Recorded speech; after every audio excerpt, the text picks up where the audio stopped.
Il est parfaitement normal et naturel d'être touché par certains décès plus que d'autres.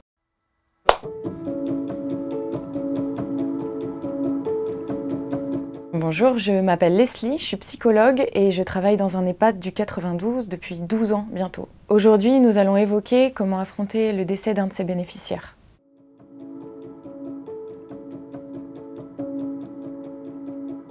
C'est déjà de normaliser le fait d'avoir de la peine lorsqu'on perd quelqu'un qu'on a accompagné. Il y a parfois des gens que l'on connaît depuis 2 ans, 3 ans, 4 ans, plus parfois.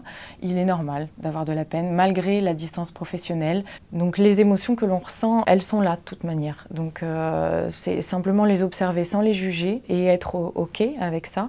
Être OK aussi avec le fait que de façon naturelle, certains décès nous toucheront plus que d'autres. Ça dépend du lien que vous avez avec la personne. Ça dépend de ce que vous avez partagé avec elle. Ça dépend parfois de la nature du décès, si le décès est soudain, voire violent. Si vous étiez là pendant le décès, ça arrive aussi.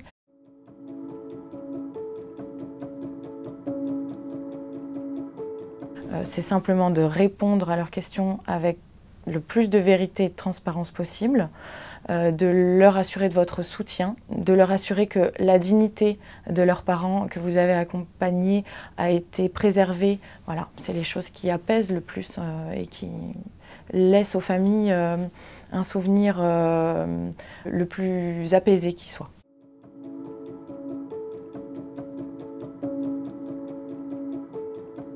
Ça va être simplement d'être à l'écoute et d'être présent. Si la personne vous en parle, c'est qu'elle en a besoin.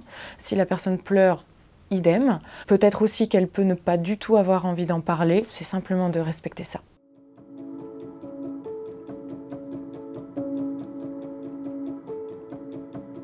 Vous savez pertinemment que ce ne sont ni des personnes de votre famille, ni des proches, ni des amis, mais bien des bénéficiaires que vous accompagnez.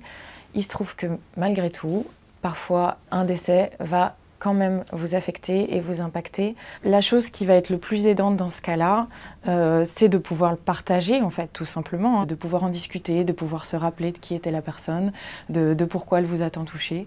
Voilà, c'est simplement de pouvoir le partager.